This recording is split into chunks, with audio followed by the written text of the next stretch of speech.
Hello there, welcome to this very brief tutorial on how to assemble your Pseudoregalia Dream Breaker from the Robin's Nest. I'm going to be explaining here the process of putting it together, what materials you're going to need, and the basics of how it works. Now, the parts you can see here are the 4 parts it's going to be disassembled into. It's going to be this part here, 2 handles, and a shaft, like this one. The reason why it's broken down like this is to conserve space and make shipping cheaper. Shipping is expensive. So what you're going to be needing for this is a clean workspace. My workspace, obviously, is not clean. I covered it with paper towels to make sure dirt doesn't get on everything. You're going to need your choice of super glue or PVC pipe cement. This is the brand I've got here. It's been working for me well for a while. So yeah, that's what you're going to need. So this is going to be the main part that this is going to be the part you're doing everything with. So what you can see here is the centerpiece for the Dream Breaker. What this is essentially is this piece here. This is one of my old prototypes. And one of these 4 splits for PVC pipe placed inside of each other with a second one sandwiching it inside. It should not be loose at all. If it is, which it shouldn't be, I double check everything. Just take a little super glue and dab it along here just to make sure it's nice and tight, but that should not be necessary. So the way this is going to work is you're going to need your glue of choice. I'd strongly recommend a pair of gloves. I don't know why they're yellow. And make sure you cover your workspace with paper towels, newspapers, something that's disposable, because pipe cement, very sticky, stains things, gets on stuff, not good. Same with super glue, doesn't stain really, but it does get everywhere. So what you're going to need to do is take your pipe cement or your super glue and prep it. Whatever that takes, some super glue you have to do special stuff for. But what you need to do is prepare the part you're going to be using. For me, I'm going to be using this first. And then, as you can see, there's a little bit of exposed PVC pipe here. That is simply going to go into the hole on the side. So make sure it's one of the ones on a 90-degree angle from this top piece here. It doesn't matter which one goes on which side. They're the same. Does not matter.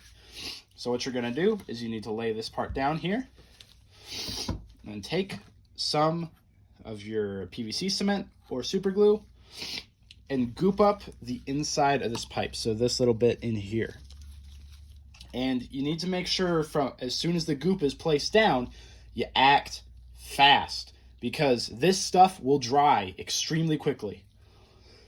Excuse me. So just take this, go in and paint up the inside, and then pull it out. Quickly take your pipe, stick it in, and then push it nice and deep in there, and simply let it sit. And the nice thing about not fabric cement, PVC cement and super glue is, as most people know, they dry extremely quickly. So that means this process can be really quick, about as quick as you're seeing in this video. So once that one's in, you simply turn it over, and you get to work on the second one.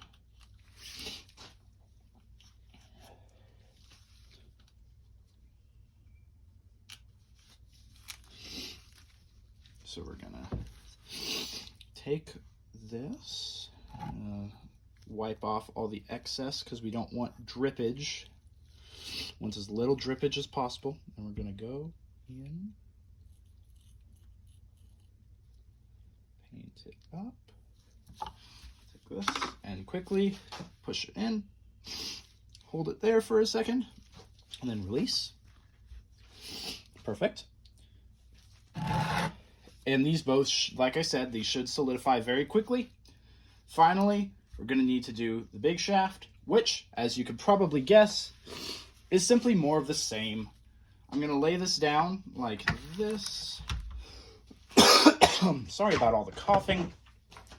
I'm actually going to put this under here to help prop it up a little bit.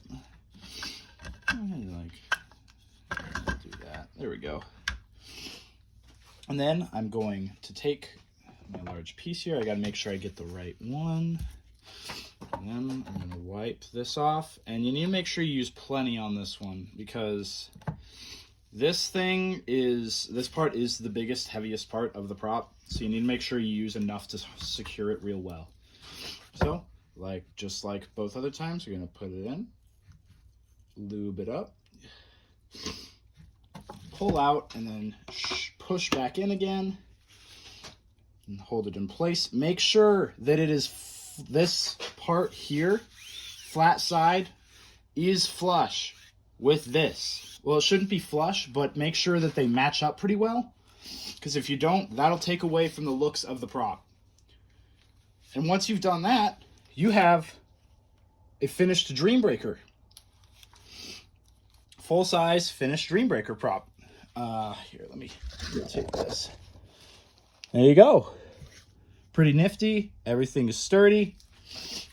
You hold it like you're supposed to. This is actually way lighter than some of my prototypes, and that's really nice. So yeah, here is how you assemble your Dream Breaker. Nice and easy. Probably didn't even need this video, but figured I'd make it just to make other people's lives easier. So thank you for watching.